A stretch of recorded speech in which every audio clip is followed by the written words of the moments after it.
Pour célébrer le centenaire de l'entrée en guerre des Américains dans le premier conflit mondial en 1917. La Grande Guerre qui, dans notre région, a son musée, c'est à Meaux, en Seine-et-Marne. C'est là que vous vous trouvez, Thomas Pernet.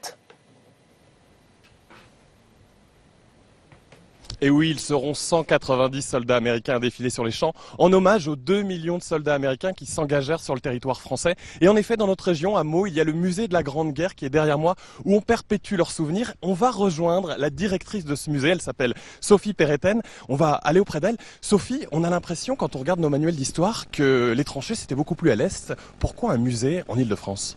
Oui, effectivement, c'est quelque chose qui est parfois oublié, mais les combats de la Première Guerre mondiale ont eu lieu jusqu'ici, aux portes de Paris.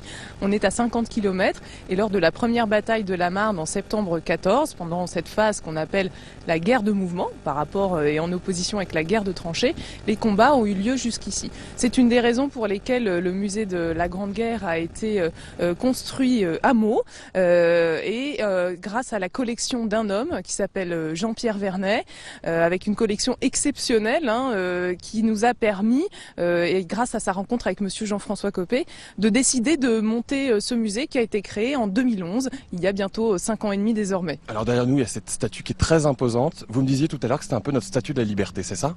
Oui, c'est un peu ça. En fait, la statue qu'on aperçoit derrière nous s'appelle le Monument américain.